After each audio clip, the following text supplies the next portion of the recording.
पीले दांत वाली बहू। रंजना कभी ब्रश नहीं करती थी। उसे कितनी बार उसके माँ बाप ने डांटा, लेकिन उसका कोई असर उस पर होता ही नहीं था, जिस कारण से उसके दांत पीले पीले हो जाते हैं। शादी के बाद। अरे बहू, वैसे तो तुझ में कोई कमी नहीं है, पर तेरे दांत इतने पीले कैसे हैं बेटा? कैसे मतलब? कोई सर्जरी थोड़ी ना कराई है।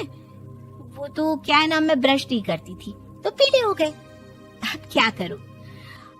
आप कहें तो लाल करवा लूं या फिर काले? यार ये क्या है, क्यों माँ से लड़ रही हो? लड़ रही हूँ?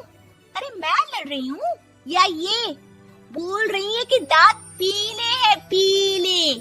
अरे तपस्या थोड़ी ना की है इन्हें पीले करने के लिए। बकायदा ब्रश नहीं किया है 20 साल तक, तब जाकर। छी, कैसी बात कर रही हो? ये उस वक्त तो पीले नहीं थे जब हम लोग तुम्हें देखने आए थे। अरे तब साफ करवा लिया होगा डेंटिस्ट के पास जाकर। अब देखो कैसे पीले पीले लग रहे हैं। रंजना सास की तरफ गुस्से से देखती है। फिर शुरू हो गई पीले पीले पीले। अरे पीले तो तभी थे जब मेरे हाथ का रसगुल्ला उड़ा उड़ा कर खा रही थी और बोल रही थी, लड़की नहीं गुणों का खजाना दे रहे भाई साहब आप। खैर, अब वो लोग करते भी तो क्या करते, पीले दांत वाली बहू पल्ले पड़ी थी तो झेलना तो था ही। एक दिन कीर्तन में रंजना गाना गा रही थी। अरे कमला बहन, माँ का द्वार है, यहाँ तो सब शुद्ध होकर आते हैं, फिर अपनी बहू को ब्रश भी नहीं करवाती तुम।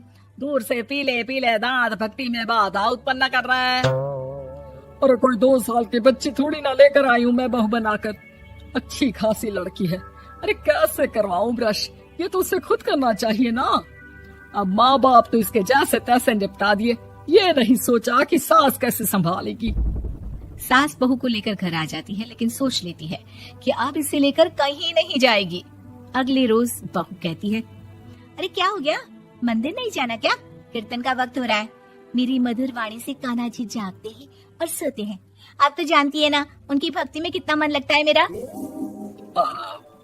वो क्या है ना, तबीयत ठीक नहीं लग रही है मेरी, आराम करूंगी मैं। तबीयत ठीक नहीं लग रही? अभी तो मिथुन के गाने पर नाच रही थी आप, और अब बोल रही है कि तबीयत ठीक नहीं लग रही।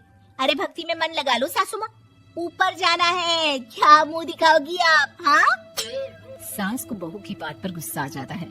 मैं क्या मुंह दिखाऊंगी, इसकी चिंता तो ना कर, समझी?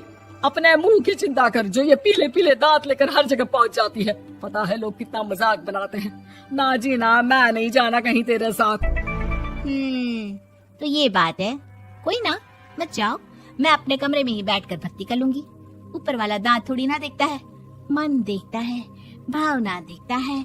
और अरे बस बस, तू सब कुछ दिखा, बस ये सफेद चमकदार दांत ना दिखाना किसी को, है? जा यहाँ से।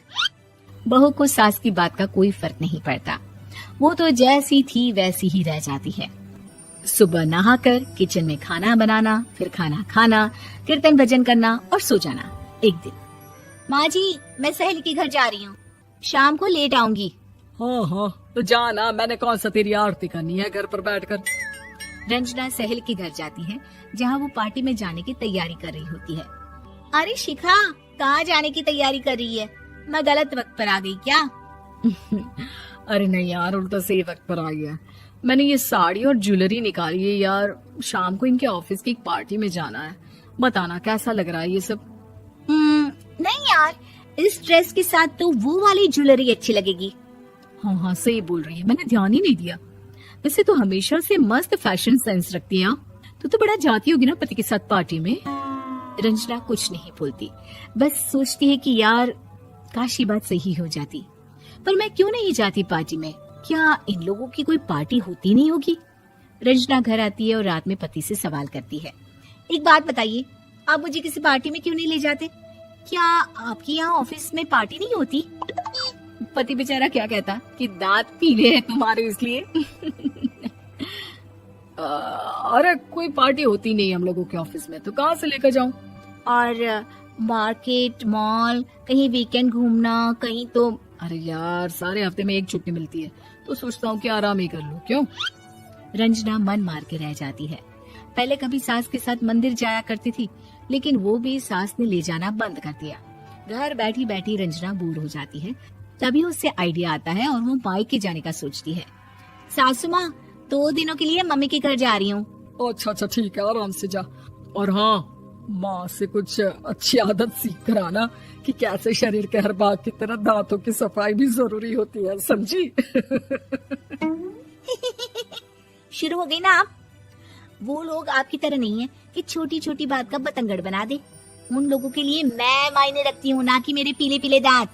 रंजना माँ को बिना बताए उन लोगों को सरप्राइज देती है, लेकिन जैसे ही वो दरवाजे पर पहुंचती है, अंदर देखती है कि घर वाले कहीं जा रहे होते हैं। अब माँ, काश रंजना दीदी के दांतों वाली प्रॉब्लम नहीं होती तो वो भी हम लोगों के साथ चलती ना बुआ जी की बेटी की शादी में।